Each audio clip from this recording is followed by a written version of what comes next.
Bueno, pues en esta ocasión vamos a abordar otro acontecimiento también que es sumamente pues significativo y pues fascinante para los estudiosos de la historia, eh, sobre todo por los niveles de disputa y confrontación que estuvieron implicados, y tiene que ver precisamente con el desenlace de la Segunda Guerra Mundial y la formación de dos bloques de naciones o países, eh, el bloque capitalista comandado por Estados Unidos y el bloque socialista comandado por la Unión Soviética, con sus respectivos también sus respectivas instancias militares, la OTAN por parte del bloque capitalista y el Pacto de Varsovia por parte del bloque socialista, la división de Alemania también fundamental ahí, ¿verdad? El muro de Berlín, que es como parte de esa Guerra Fría. Pero bueno, ¿qué elementos pudiéramos recordar? ¿Qué elementos pudiéramos pues tener como presentes, digamos que referentes, un poco en relación con esta temática propia de la historia del siglo XX? Bueno, principalmente yo creo que se deben de saber las causas que originó esta guerra. Las causas principalmente pues fueron que tanto la Unión Soviética como los Estados Unidos querían imponer sus ideologías, ¿no?, a través del mundo.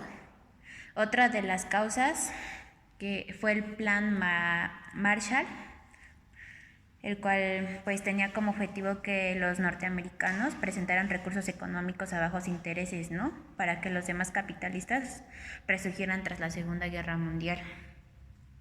Creo que esas fueron las dos principales causas de esta guerra. No Es sé usted qué nos pueda decir. Sí, es correcto, efectivamente. O sea, tenemos pues los objetivos de cada bloque de incorporar a más naciones a su lado, ¿no? Propiamente Estados Unidos con el Plan Marshall, pues procura reconstruir países destruidos durante la Segunda Guerra Mundial y por supuesto tenerlos también como aliados, ¿no? Interesante lo que pasa con Japón, por ejemplo, que es un país que es destruido en la Segunda Guerra Mundial militarmente. Lamentable la situación de las bombas nucleares ahí, que es con lo que cerramos la Segunda Guerra Mundial. Pero después Japón pues es reconstruido y pues es una nación que se alía con Estados Unidos de alguna manera, sin perder su propia independencia, su propia identidad, su propia idiosincrasia, y pues sale considerablemente beneficiada de esa alianza estratégica, cosa que también sucede algo similar con Corea del Sur. Pero sí, efectivamente estamos hablando en este caso de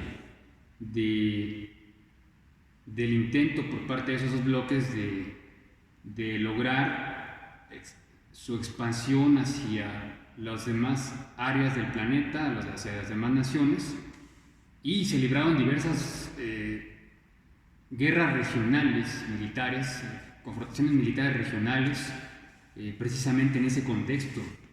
¿Tienes idea de algunas? Por ejemplo, el caso de Vietnam, el caso de la guerra de Corea, también que hasta ahora llegan sus consecuencias, y otras de ese calibre, ¿no? Propiamente, ¿no? La guerra en Afganistán. Afganistán. Uh-huh. Sí, como usted había dicho, ¿no? La guerra de Corea, Vietnam, Afganistán.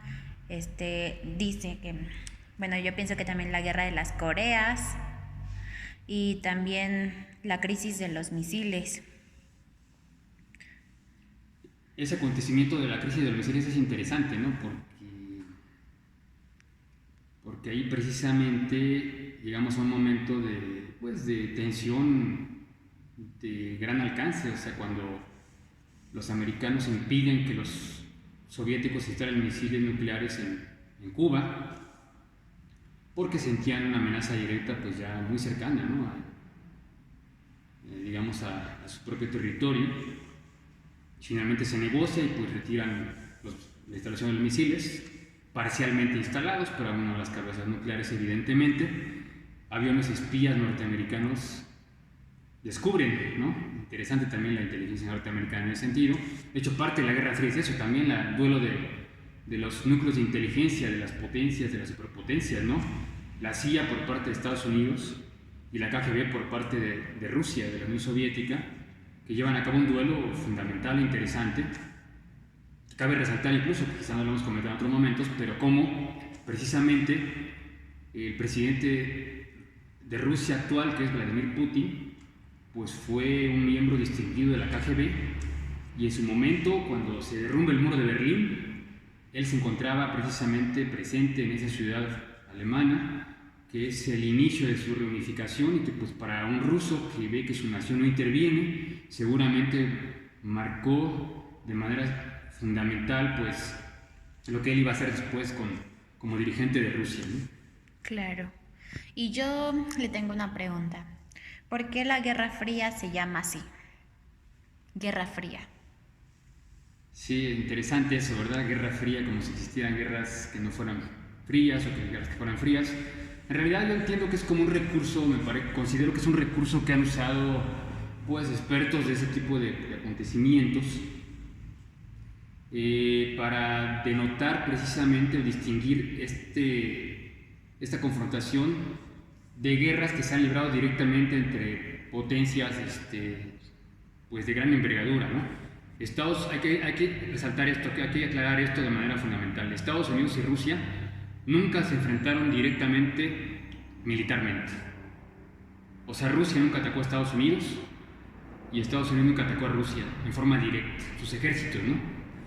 Pero sí combatieron en forma indirecta, hay que decirlo, y de manera muy notable, en países, como ya lo comentamos, como Corea, como Vietnam, en Cuba, en Afganistán, en Chile. Ahí sí me parece importante de resaltar el caso de Chile. En el caso de Chile, con el derrocamiento de Salvador Allende, me parece que los rusos dejan un espacio fundamental, digamos. Los americanos sacan a los rusos de la presencia en América y dejan solamente su presencia en Cuba. Y me parece que con la derrota de los rusos, de alguna manera, de la presencia rusa en Chile, en América Latina, pues comienza el principio de la derrota militar de la Unión Soviética como tal. Y bueno, pues hay casos, después otros elementos fundamentales, lo que pasó en Afganistán, lo que pasó en Chernobyl, ¿no? Ah, sí. Pero bueno, con todo y eso, cabe preguntarse, y eso siempre hay que tenerlo presente, sí cómo inicia, ya lo empezamos a ver, pero también cómo concluye. Ya comentamos que cómo inicia, pues inicia con todo este asunto de la Segunda Guerra Mundial, que hubo aliados, pero que después dejaron de ser aliados, ¿no? Los aliados dejan de ser aliados y particularmente Rusia y Estados Unidos comienzan a ser adversarios, pero aquí lo importante es que después se divide Alemania, ¿no? En dos partes, ¿no? Primero en cuatro, pero ya luego quedan dos, ya eso lo hemos hablado en otros videos. De cuatro partes de los aliados quedan dos Alemanias, Alemania Occidental y Alemania Oriental. Se hace un muro entre las dos. ¿Y cómo concluye? ¿Qué pasa con ese muro? ¿Qué pasa con la Unión Soviética? ¿Qué pasa con la carrera espacial? ¿Qué tenemos al respecto? ¿Qué nos podrías comentar? Pues como concluye es por la caída del muro de Berlín. Es un hecho muy importante porque simboliza el fin de esta guerra, ¿no? Ya que significó el fin de los regímenes comunistas de Europa Oriental y la reunificación de la República de Alemania. También se desintegra la Unión Soviética y eso significa que es el fin definitivo para esta guerra, la Guerra Fría, y el inicio de un nuevo periodo en la historia mundial. Creo que son dos hechos muy importantes que son muy característicos del fin de esta guerra. Ok, bueno, sí, importante esa versión que me acabas de manejar y que pues digamos ha sido la versión oficial que han dado los occidentales, que se presenta como los triunfadores. Y bueno, pues habrá quien lo considera así, podríamos, sin embargo, esa versión como que fue la que parecía la vigente, recién disuelta la URSS, recién derrumbado el muro de Berlín, pero al paso del tiempo hemos ido viendo que parece que la guerra no ha concluido, más bien, ¿no? Sí, que Rusia renace como potencia de carácter mundial nuevamente, que Estados Unidos, que parecía el vencedor, comienza a enfrentar crisis y derrotas importantes en Irak, en Afganistán, ¿no? Claro. Y que incluso ahora la alianza de China y de Rusia pone en dificultades importantes a la potencia norteamericana. Entonces, los que se decretaron como vencedores en cierto momento, cabría preguntar si no lo hicieron por anticipado, ¿no? A veces no hay que celebrar las victorias antes de que se concreten en forma definitiva, porque la historia da vuelcos y los que se autodecretaron como vencedores, ahora falta que lo ratifiquen, no lo descartamos, pero bueno, también los rusos o los chinos ahora tienen la palabra. Y bueno, no sé, ¿quieras agregar algo más al respecto? Porque alguien habló del fin de la historia con la Guerra Fría, pero creo que la historia no terminará hasta que termine la especie humana finalmente, porque la historia sigue dando de qué hablar y evidentemente pues ahora Estados Unidos debe estar preocupado por ese decreto de victoria cuando enfrenta dificultades importantes, aunque también no descartamos una posición relevante que pueda volver a tomar bríos, pero bueno, los rusos tampoco se quedan cruzados de brazos y pues los países que han aprovechado esto, que se han aprovechado de esto, ¿no? Finalmente, que se han aprovechado de esto, bueno, a sus intereses evidentemente y a sus formas, que China, por ejemplo, y Salaini un poco, pues también tendrían alguna cosa que decir seguramente. Claro, pues yo les comento que si ustedes quieren saber más sobre este tema y sobre más temas de historia, se inscriban a este curso, porque son muy pues edificantes y te hacen ver la historia de otra manera. Muchas gracias, profesor Héctor. Gracias por su conocimiento y nos estaremos viendo en la siguiente sesión.